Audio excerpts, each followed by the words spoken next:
All right, great. So we're going to get started today by asking you, if you wouldn't mind, please, hopping into the chat, and please share your name, your group, where you're at, where you're coming from, and what are you most excited about for this year's Douglas Day. Please go ahead and share that into the chat. We're going to have a chance for folks to ask questions and chime in, turn mics on. We're delighted to see all these faces today as well, but please go ahead and share into the chat. And as we do that, I'm going to ask our wonderful Douglas Day team to introduce themselves, as well as the people behind the curtain. Hey everyone, I'm Gabby Sutherland. I'm the Communications and Events Admin here at the Center for Black Digital Research. This is my 4th Douglas Day, I think.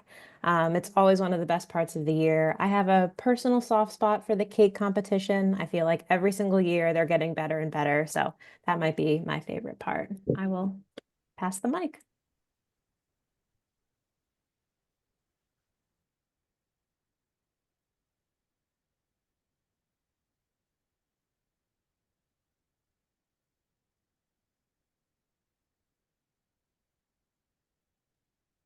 I'll go. My name is Courtney Murray Ross. I am a PhD candidate at Penn State, and I've been working with Douglas Day, I don't know, like 5, 6 years now. My first one was Douglas Day 2020, so that could tell you a lot. But I am a part of the communications team. Most likely you've gotten newsletters and saw the stickers and things that I've created. And my favorite thing about Douglas Day is, of course, the Bake Off, the Great Douglas Day Bake Off. And I will pass it to Denise. Thanks, Courtney. Good morning, everyone. Denise Berger. Like Courtney, I've been doing this for a while, but longer than Courtney. I'm generally on the microphone during the live stream with Jim, and also work extensively with the curriculum team. So looking forward to working with everyone this year on this really exciting set of resources from the library. My favorite part of Douglas Day is the fact that so many people want to participate in such a meaningful part of making a critical piece of Black history accessible to everyone. It really feels like a community event. I think I'll pass it to Jen. Hi, everyone. Jenny Sassy. I'm director of the Digital Liberal Arts Research Initiative here at Penn State as well, like most of my colleagues. I think this is my 4th of even my 5th Douglas Day. I'm usually in charge of live streaming, so I'm behind the computer. And my favorite part, similar to Denise's part, is seeing how different communities come together to celebrate and transcribe and make all this history more accessible to everyone. And I'll pass it on to Aiden. Hi, I'm Aiden McConan. I'm a PhD candidate at Penn State as well, and I'm on the Community Outreach Committee along with Denise. And I believe this is my 3rd Douglas Day as well. For me, I think the most exciting part of Douglas Day is, again, sort of the community element of being able to see that we have so many folks who are involved from across the world who are interested in preserving Black history, particularly in this moment in time. So that always brings me joy as far as participation in Douglas Day. And then I think I'll pass it to Jim.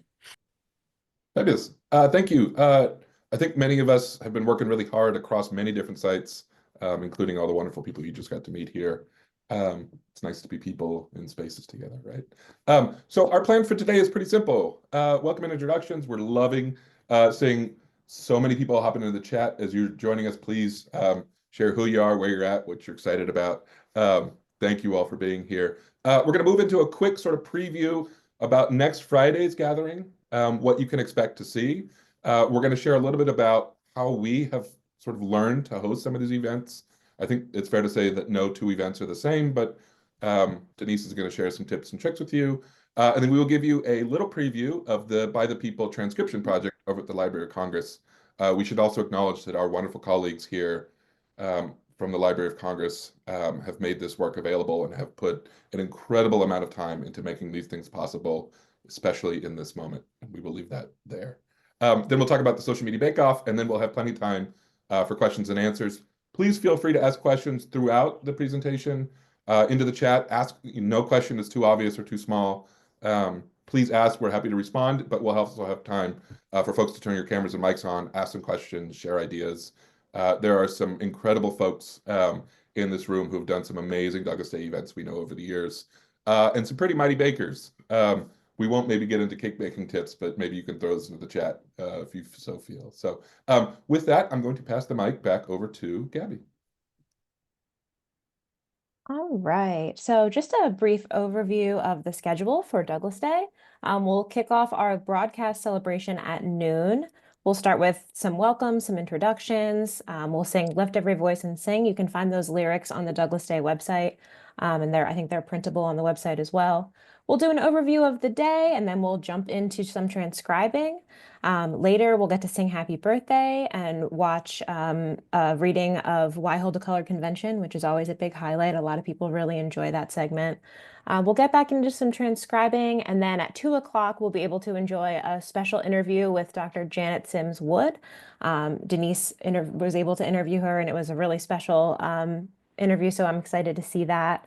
We'll finish up with some more transcribing, and then hopefully at 2:45, we'll come back with some exciting highlights, some big news, give some bake-off prizes, and some reflections, and that will be our broadcast program. We want to make sure that holding your Douglas Day event is as easy as possible, so we try to provide everything you need with our organizing kit. You can find the kit at douglasday.org/kit2025. There's graphics and tips and tricks and guides for transcribing and everything you could possibly need, hopefully. And if it's not there, feel free to reach out and email us with any additional questions. So with that, I will pass it to Denise. Thanks, Gabby. So we have the organizing guide and it's posted, and we've gotten some pretty good feedback on it. And actually, in order to make this a bit more interactive and feel a little less, I don't know, teachery, we have a lot of people here who participated very successfully in hosting their own Douglas Day events. Would you just put in the chat anything that you found particularly useful or interesting, or even perhaps highlight things that we should have? This is very iterative. We have good ideas. You all have great ideas that are particularly specific to your location and your space. And so what we think might work very, very well here at Penn State in the virtual world may or may not play as well. And so if people could just put in the chat some of the more useful and or interesting things that they have discovered on their own or that they found useful. We, some of the obvious things, we encourage people to reach out to Black organizations on campus, whether the African American department, the English department, Women's Studies department, departments that are in the habit of incorporating African American content or have a standing interest in working with Black history.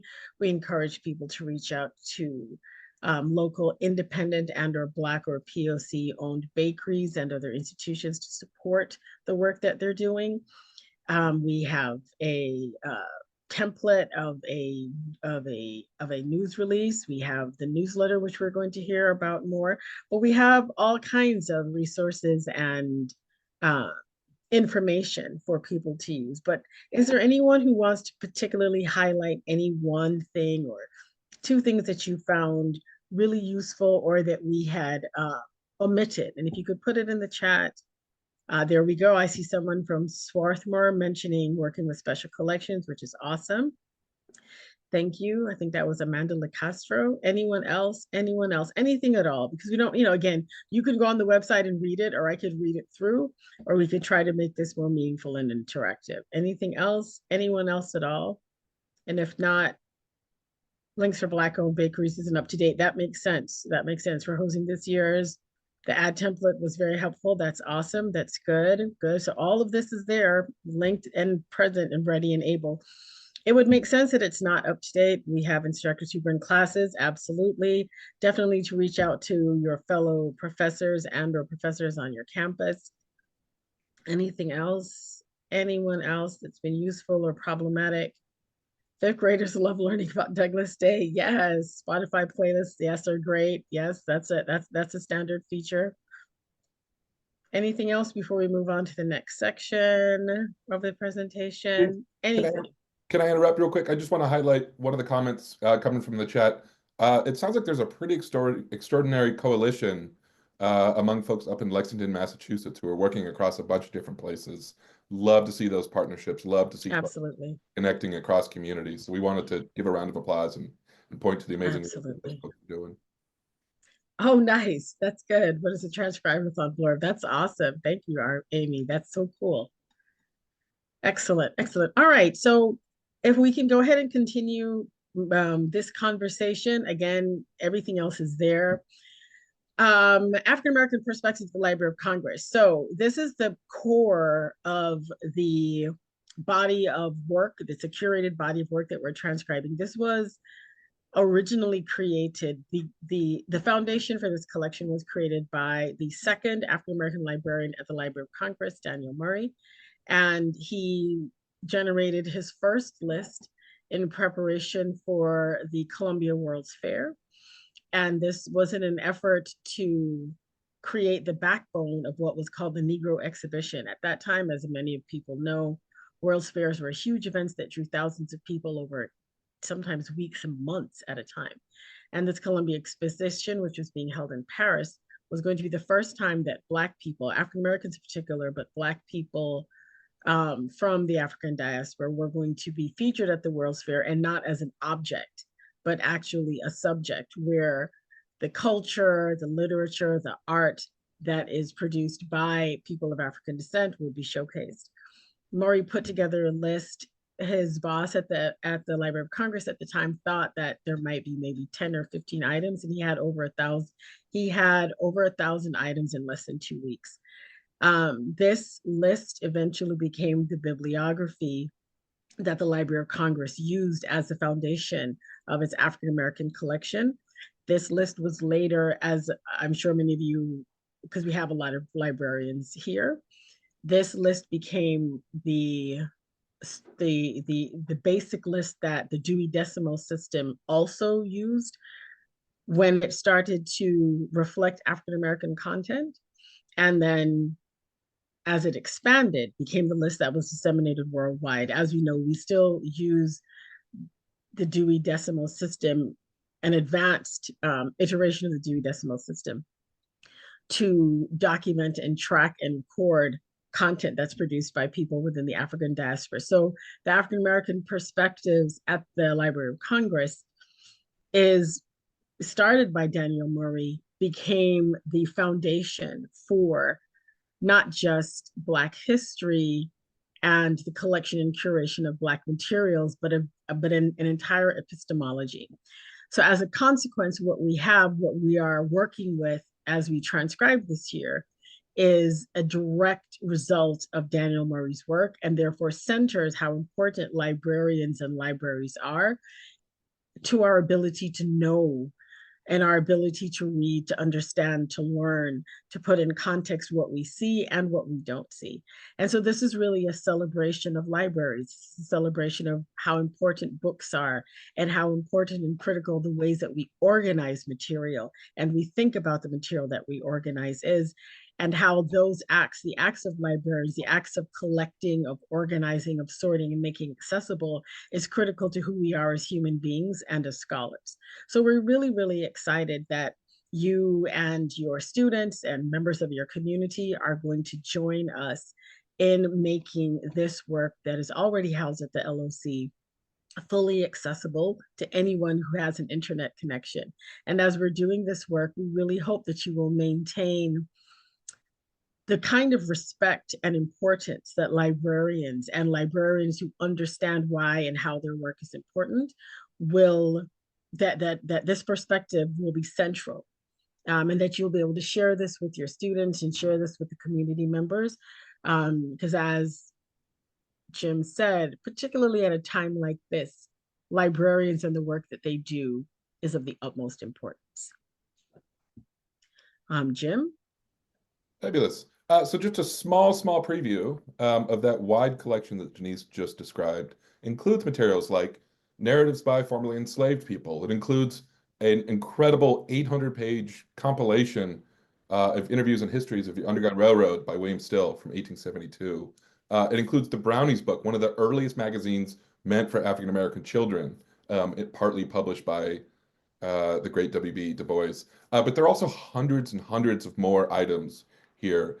For folks who have participated in past Douglas Days, you might be more accustomed to the kind of approach that usually is sort of centered around one particular individual. And this year, because we felt like there were so many kind of open questions in the world around us, that it would be really interesting to think broadly about the wider sort of map of African American history and culture that exists within the Library of Congress collections. And I also want to here again give a nod to our colleagues there at the LOC who did a ton of work to go out and dig deep into these enormous collections to find these really incredible materials. So when your students log on February 14th, when folks in your groups log on February 14th, they'll be able to find all kinds of different materials that include some stuff that will be really interesting, including, I should note, one of the earliest Black cookbooks that we know about, some really cool stuff. There's going to be a lot of stuff to nerd out on. I think it's fair to say a lot of stuff to get really excited about. And so we encourage folks, as you do that, we'll mention social media in a moment, but really to sort of share and to build in space for your groups to be able to talk about what they're reading, talk about what they're finding. It's likely that for some of these documents, many people haven't read these things in quite some time. So we're really helping to change the archive quite literally. With that said, let's talk about how people are actually going to go about transcribing for 2025. Let me pull out my notes so that I don't go for too long. I promise I'd be on time this year. I'm going to give you a brief look now at the Library of Congress's By the People platform and the suite of tutorials that we have prepared for you. I will mention that the Library of Congress folks are in the chat, so if you have any particularly pressing questions, they are the experts. They know all kinds of amazing things. I'm sure they'd be happy to answer any questions momentarily, but we're going to try and answer at least some of the main questions that we tend to get each and every year, which tend to sort of fall into, we think, three main questions. Do I need an account? Where do I find somebody to transcribe? And how do I transcribe? So I'm going to talk you through those three questions right now. Right? So first, do I need a By the People account? The short answer is not really, but we really recommend it. The account really only takes 30 seconds to create. It's a username, an email, and a password, and that's it. It's free. It takes very little time to actually create. And the reasoning for creating an account is that it lets you keep track of your past work.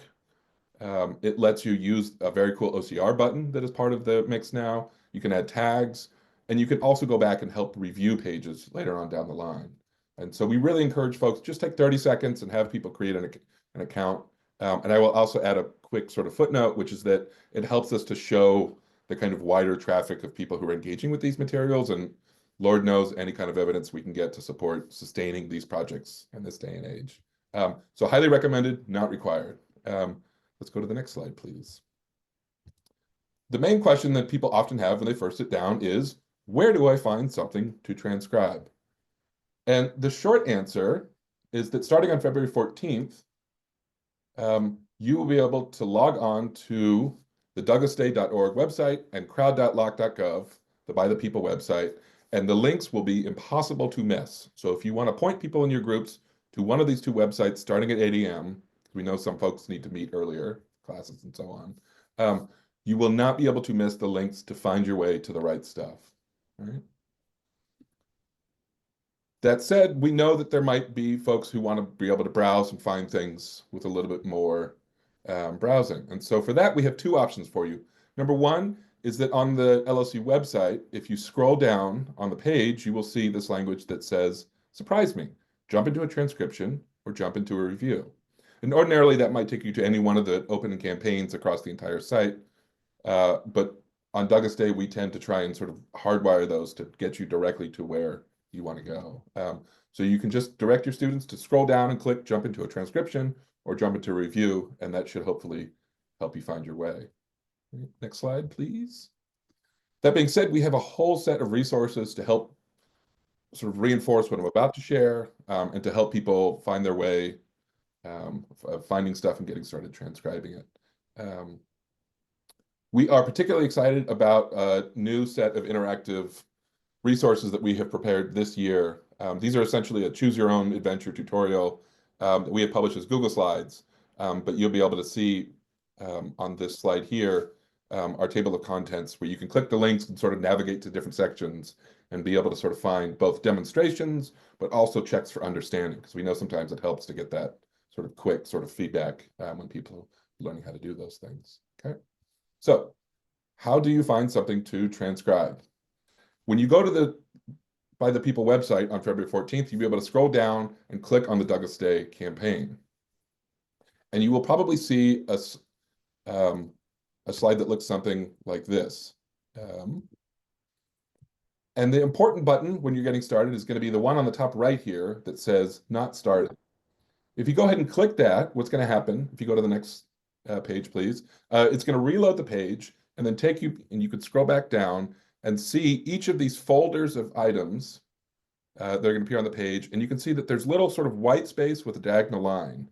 And that's the color coding that you can see across the filters that's going to tell you that there are open pages there. And once you sort of log on for the first time, you probably can be able to just sort of spot these momentarily. But we expect that there's going to be 7, 8, 9,000 people clicking on it once. And so the filters are going to help you sort of manage to get through the traffic and not have to sort of click 8 times to try and find a page, only to discover that somebody else already got to it before you. Because the system will only allow one person to transcribe a page at a time, because we want to make sure to protect people's work. Okay, so you'll be able to click on one of these icons, and this will take you to documents. You'll notice that that Not Started filter will stay activated, and you can continue to look for places that have open pages to work on. So if you click on a document with any of those open lines, it will take you to a page that will look something like this. And once you've gotten here, you can see that there are little numbers for each of the pages and a button that says transcribe, and then you'll be ready to go. Okay, so we think that that's fairly simple, but we know that there's lots of people coming to this work. So just to recap really quickly, where do I find a page to transcribe during the event? Number one is you can just use those links for Surprise Me.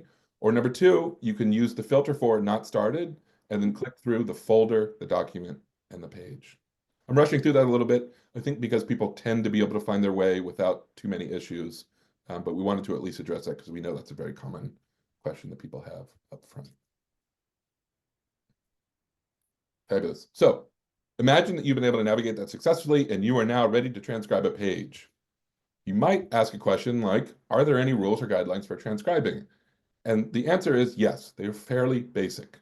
And the basic rule is transcribe the page exactly the way it is written. That's it. That's there's lots of more things to be said, but the relatively simple and intuitive rule is transcribe the page exactly the way it is written, right? We know from experience, though, that there tend to be some questions that come up in trying to reproduce the pages that are presented. Slide. The first one is that if you might see any kind of spelling, grammar, or punctuation that seems not correct or wrong somehow, please transcribe the page in the way that it is written, right? So that means if there are typos, leave the typos in. If things are spelled differently, leave those things in, right? This really is about trying to get an exact match, okay? On the next slide, you'll see sometimes there are documents with special formatting, right? Extra spacing or bold or italics or things like that. And the point that we want to make here is that we want to preserve original line breaks, but we want to ignore any other formatting that pops up into the mix. And so you'll see on the next slide here, a transcription which preserves those line breaks going through, but ignores any kind of spacing that goes on as well, right? One small caveat that we tend to see pop up is that if there's a word split across 2 lines on the same page, right? Here you see im-ported. It's okay to just go ahead and type that as imported, okay? Next, many of the items that we will see this year will have visual contents, images of different kinds. Don't worry about describing the image, just transcribe any words that pop up, right? And so you will see, for example, for this one, we would transcribe the Sabbath among slaves, right? We're not going to describe the image itself, okay?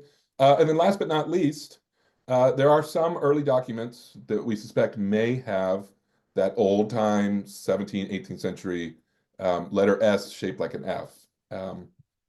We don't think that that's going to be in too many of the documents, but we wanted to at least remind you to mind your Fs and so on. Okay. And then last but not least, as much as folks are always really excited to transcribe, we also wanted to encourage you to encourage folks in your groups to also help review, right? The Library of Congress website works where there's a first person or people who will create the transcription. And then once it's marked done, you can go through and help to review and approve that transcription. And that helps the Library of Congress staff know that it's ready for vetting and then inclusion onto the Library of Congress website itself, okay? It tends to be that everybody sort of flocks to the transcribing, but especially as the pages start to dwindle away, we really want to encourage folks to look through the review section to be able to help that, right? Transcribing helps, but reviewing really makes it count. That makes sense, okay? And so with that, we think that those are the main questions that tend to come up in the context of working on by the people, but we're also happy to say more in question and answer, as well as do any kind of more live demonstrations that might come about. And with that, I think I'm now going to pass the mic over to Courtney. All right. The best part of Douglas Day, our social media and Great Douglas Day Bake Off. So I'll tell you a little bit more details so you can know how to connect with us and the Library of Congress staff and also each other. Next slide, please. So these are our main social media platforms that we will be monitoring on the day of. Instagram, douglasday.org, Blue Sky, douglasday.bluesky.social. YouTube, of course, we will have the live stream, but also you can post things in the chat and we'll be able to see that as well. And the most important thing is just make sure you do the hashtag Douglas Day. That is how we are able to filter and see what you are posting. Next slide. And if you need help, especially Blue Sky and Instagram would be the main channels that we will be looking for in terms of technical difficulties or any problems you're having with the live stream. So make sure you post hashtag Douglas Day. But if you need to directly get in contact with the By the People Library of Congress team, you can do that through the History Hub, or you can send them a message through their contact us page. Next slide.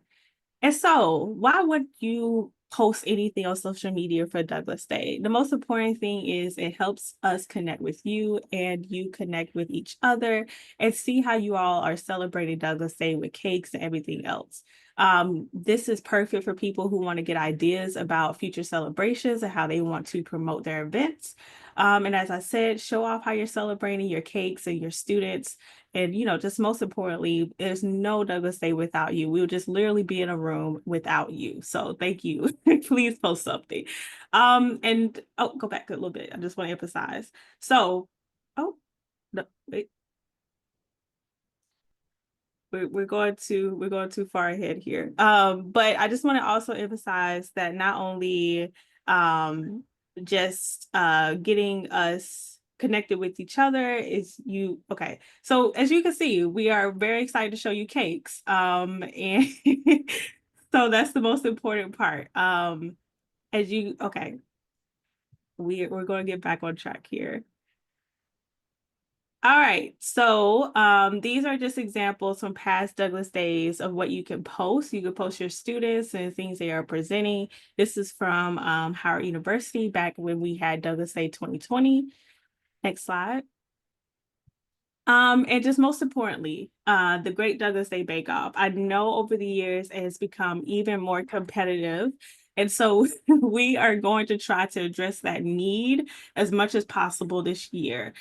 So first of all, to enter into the contest, please, put the hashtag Douglas Day.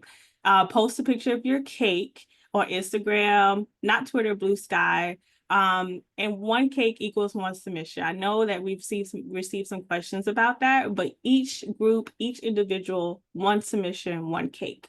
And so then we usually try to pick at least 3 winners. It depends on the competition and the year. We usually try to do 3 to 5, but you never know. We might do even more. Just, the competition has been really hot. And so then afterward, we will make sure to get your contact information and send you the prizes that we send the winners each year. Next slide. And these are just some examples of our past Douglas Day cakes. As you can see over the years, next slide, they've gotten better and better. This one was particularly great. It was a sweet potato cake, as I remember. So, if you have a Black-owned bakery anywhere that can do that, I recommend. Next slide. And this is one of our most creative ones. This was Douglas Day 2023 in celebration of Mary Ann Shai Carey. So, we don't participate in the Douglas Day Bake Off, but if we did, I think we would win, every year. Next slide. So this is just examples from people around the world who did Douglas Day Bake Off cakes around the year. So you can definitely see the diversity and variety, and we love to see everyone participating in this. All right, next slide.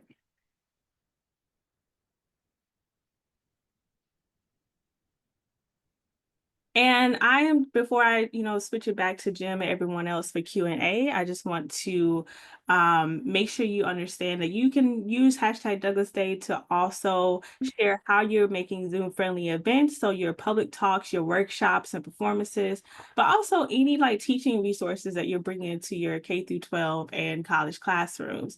And so that will also be a way for us to, do this collective collaboration of how maybe you could do Douglas Day 2026. And so I will pass it over to Jim. Fabulous. Thank you, Courtney. So we have plenty of time to open it up for questions and answers in a moment. But we did really want to emphasize, we know that folks in Tennessee, at Cornell, at other places in the past have hosted things like public lectures, roundtables, conversations. If those are the sort of things that your group is hosting in the next couple of weeks over Zoom, please share it with us in the chat right now. Drop us a line by email, post it on social media. We're more than happy to help amplify some of the amazing work that people are doing. We know that Douglas Day isn't just a couple of hours on February 14th. It's a wider set of work that a lot of people are doing in so many interesting places. So if you're hosting any kind of events that folks might be able to join online, please go ahead and share those in the chat or send it to us, and we're happy to distribute. We also have already seen some amazing folks sharing materials that we each create to work with our classes or work with our communities. If you're creating resources, we try to anticipate some of the basic needs for many of the groups, but we also know that all of you out there are really sort of thinking about how to take care of your groups, how to support them, how to really make sure that they have a meaningful experience. And so if you're creating cool stuff, please, please, please go ahead and drop that in the chat or share it or send it to us by email. We'd love to be able to sort of share the collective wisdom here because we know that people are doing amazing things. Looking at, for example, Amanda LaCastro here every year has these amazing 3D printed desserts, which I didn't even know was possible. I can't imagine she will be able to teach us how to do that over the Zoom chat, but all kinds of extraordinary things that come from there. So we see a bunch of questions coming in from the chat. We also want to welcome people to turn on their cameras and microphones at this point if you feel comfortable. We'll ask folks just to raise your hand and then ask questions. Amanda, since we were naming you a second ago, we'll let you maybe kick off the questions, please. Yeah, I highly recommend partnering with your makerspace to do laser cut cupcakes or cookies or cakes, or they also can do vinyl cut, stencils for you for your culinary arts program. But anyway, that's not my question. My question actually comes from our amazing team of Quaker archivists who are my experts at reading 19th century handwriting. Last year, we had mostly handwritten, 19th century handwritten texts because it was Frederick Douglass's correspondence. When my team looked this year, it seems most of it is actually typeset or mechanically printed material in the collection. And some of it, like the Brownie book, actually has already been transcribed before. So we were kind of wondering, what was the selection? I'll put the link to the transcription in the chat. What was the selection criteria, and why are we transcribing a lot of these documents that could be OCR'd or use machine learning to transcribe them? Why so many printed materials this year? Yeah, great. Thank you. That's a fantastic question. Many of the sort of newer technologies could reproduce this work, I think, in bits and pieces, or large parts at this point, in addition to folks like Amardeep Singh at Lehigh producing these amazing materials. Part of this is that we want to be able to create access to these materials in the Library of Congress collections. And so this is our way to change our National Library's digital collections in a really sort of direct, on-the-ground sort of way. I will say that an OCR function is built into many of the materials. If any of my LC colleagues want say something more sophisticated in a moment, I'll invite them. But there is a new button, relatively new button, that lets you sort of generate OCR into these materials. The thing I will say that we are slightly skeptical about is that many of the modern OCR make guesses about patterns of language that don't necessarily map onto the ways that 19th century Black people wrote, spoke, and used language. And so we find that the kind of incidence of, I think what sometimes gets called hallucinations, right? The kind of bad guesses tends to be somewhat higher when it deals with histories around Black communities, around issues of racism, discussions of race. There's a whole conversation, of course, to be had that we probably should have at some point. But I will say at least that part of this for us is about creating opportunities for folks to be able to help change these digital collections. If anybody wants to add to that, please. I'm happy to say more. I think this is a really great question, Amanda. This is Lauren Algie. I'm from the Library of Congress, one of the community managers for the Eye of the People. And it's a great point that there is text out in the world for a lot of these printed materials. But again, we often have a challenge crosswalking those back into the Library of Congress's digital collections.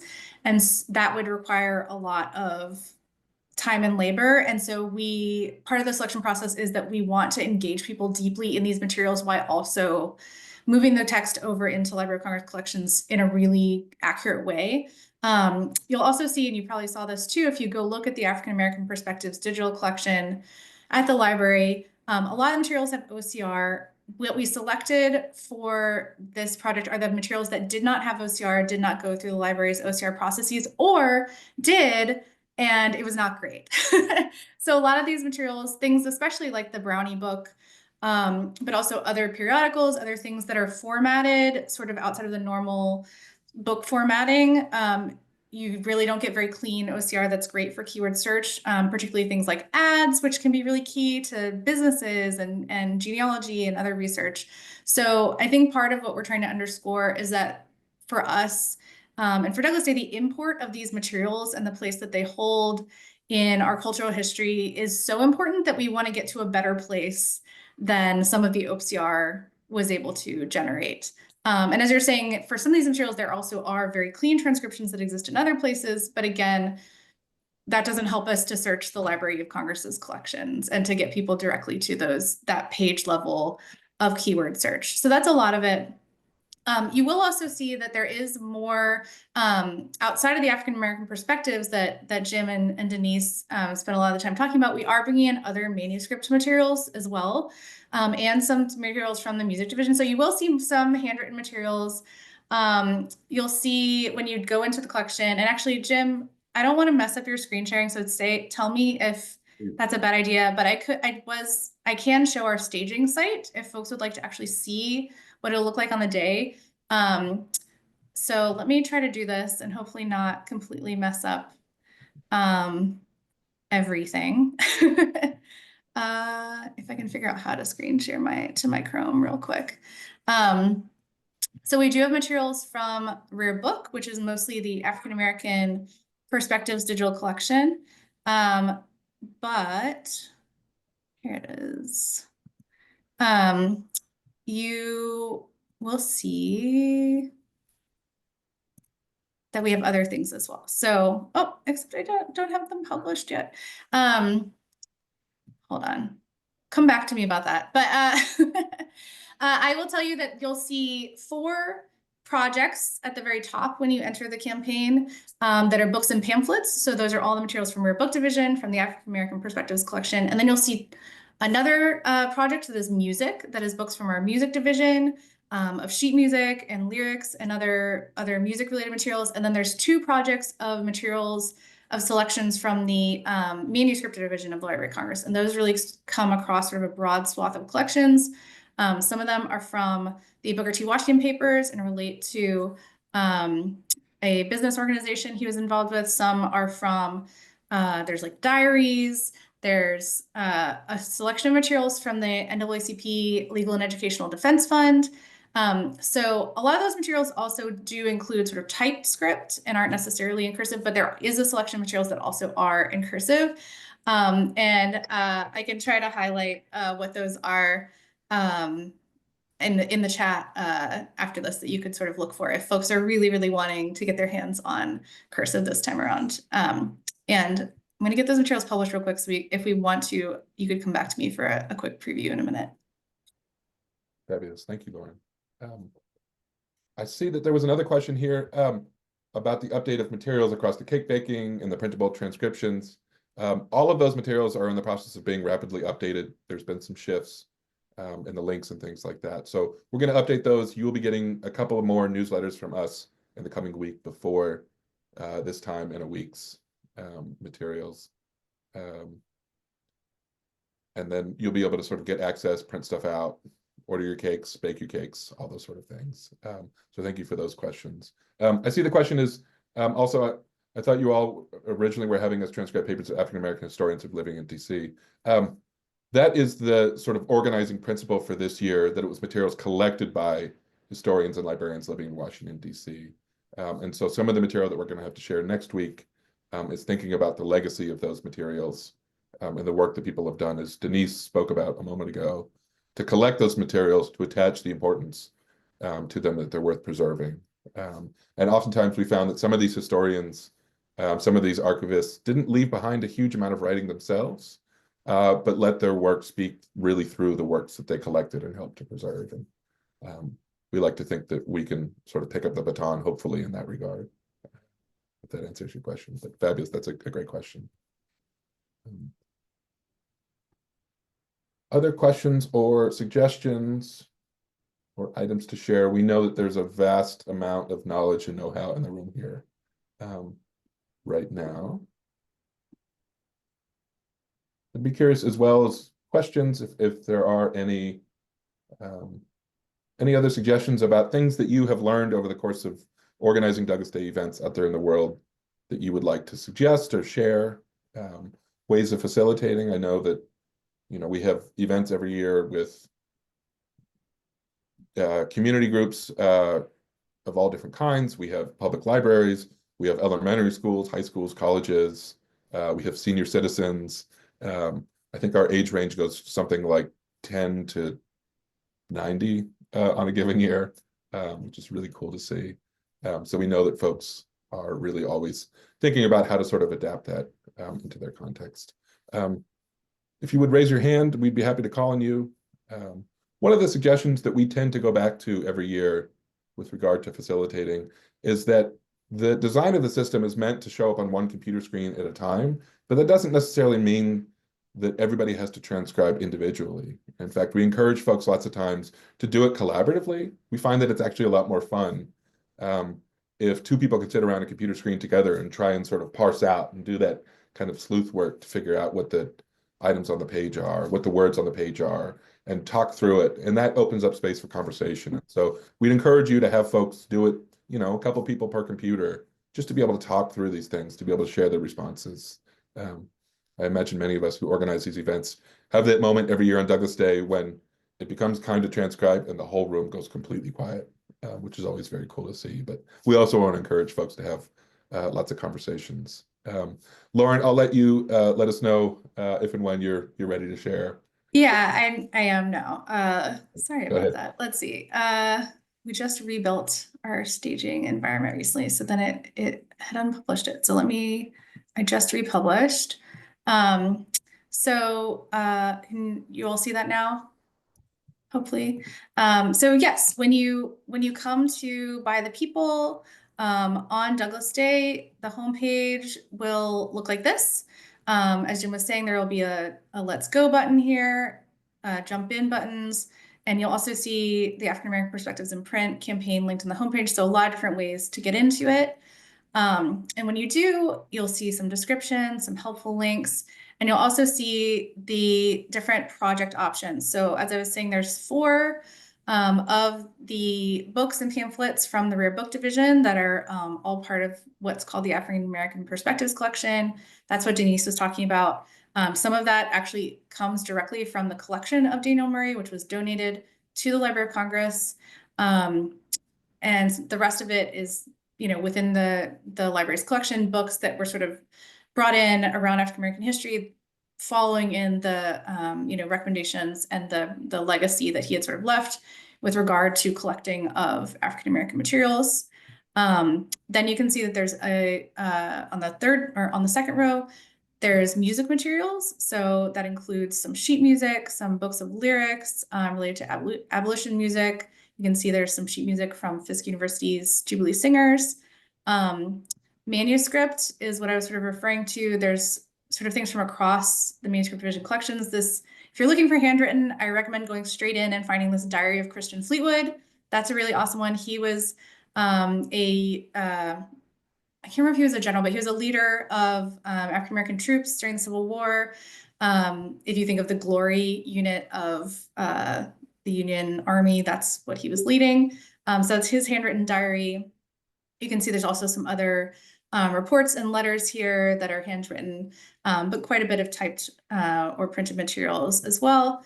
And then right next to that, you see the materials from the NAACP, Legal Defense Fund.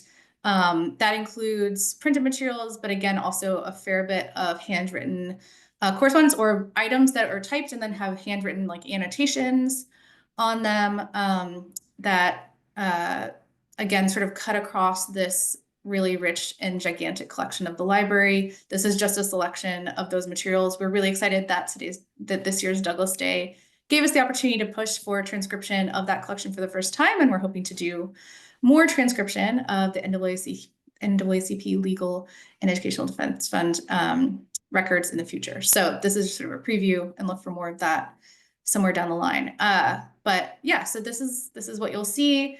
If you go into if you go to crowd.lsu.gov now, you can browse through our other campaigns that are live, and going into any of those will give you the exact same experience as far as the interface goes, if you do want to just try that out and see what the transcription interface looks like, see what it's all about. And then I was going to add one thing to what you said earlier, Jim, about the jump in links being great, but also we have a button here called Find a New Page.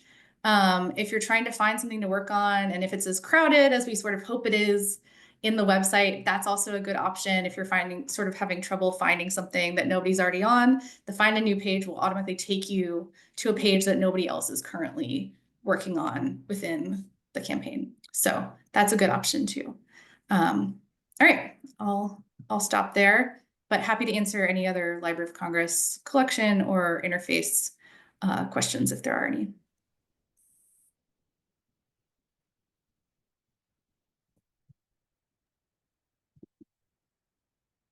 Fabulous. Thank you, Lauren. I think all can appreciate and celebrate our folks at the Library of Congress carrying on this work, doing all the amazing things that they're doing behind the scenes this year. We are really excited about these materials. There's some really cool stuff to geek out on. And the thing that we will call your attention to as well, that you might have caught just a moment ago, is that there are something like 10,800 some odd pages for us to transcribe and review this year. This is a big collection of materials, but we know that this group is more than up to it. And to give you a sense of what happens when we do this work, we're going to transcribe, we're going to review, we're going to get everything in beautiful shape, and then it's going to go into a process that eventually ends with these materials getting published as transcriptions on the Library of Congress website. And so when we talk about You Make History as our theme for this year, we mean that in a general sense, we mean that in an encouraging sense, but also a very literal sense, that the words that we transcribe, the lines that we transcribe, the documents that we transcribe are literally going into the Library of Congress website to be able to make this stuff so much more useful and enjoyable for folks out there in the wider world. One of the things that we are really proud to share from years past as well is that when these materials get published, for example, with the Mary Church Terrell papers, you'll be able to go and see your work in a short period of time on the LSU.gov website, both in terms of the individual items, but you can also see, for example, the transcription data set from all those years ago in 2021 when we worked on the Mary Church Terrell materials. You can now download these materials as a data set. You can explore this incredible collection of Mary Church Terrell's papers. And so we wanted to encourage folks to really, speak with your groups about the ways in which the work that you are doing is having a genuine, physical, tangible impact on our national collections at the Library of Congress. And if we can't make a case for doing that work in this moment, then I don't know when we will. So I know that we are coming up on the hour here. I wanted to invite any of the other Douglas Day folks that wanted to jump in here before we wish you all a happy afternoon, to weigh in? Absolutely. Thanks. Just very quickly, for the teachers, or if there are any teachers who are present, we really want to hear any feedback that you have at all about the curriculum.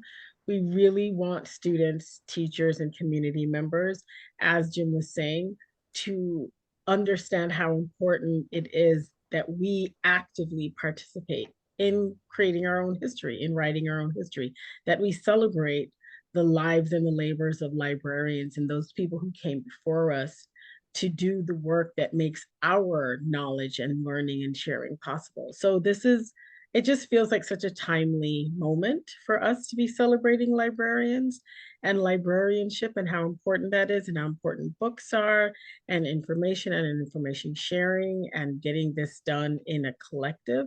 And we really want to hear from you. We want to make sure that any questions you have are answered, that you feel comfortable sharing this information, sharing the website, sharing the newsletter with as many people.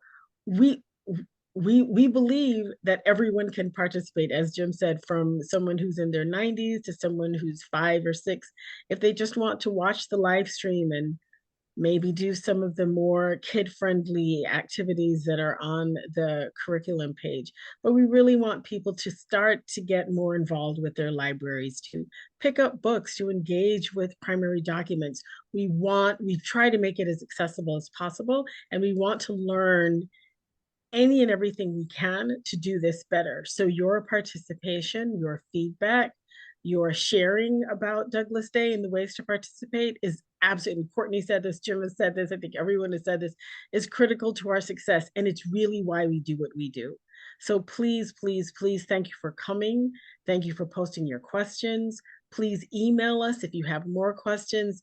Utilize the feedback loop. We read every single one and respond to them. Not immediately, but we really do respond to every single one. I respond to them, Jim responds to them, other members of the team.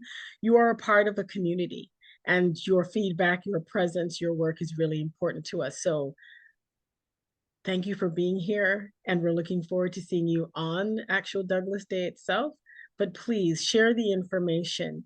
If you know librarians who might not know about what we're doing, tell them what we're doing. Ask them to get involved. We want their presence and their participation. We want them to know that they are important, and without them, we simply cannot do what we do. Amen. We're happy to stick around and answer any remaining questions or hear from folks. But in the meantime, Gabby has just put in our direct email contact there at douglasday.org@gmail.com. You can find many materials on douglasday.org or follow us on Blue Sky these days at douglasday.org. And with that, we will wish you all a very, very happy almost Douglas Day. And we can't wait to see you next Friday afternoon at noon Eastern. Thank you, everyone, for joining us today.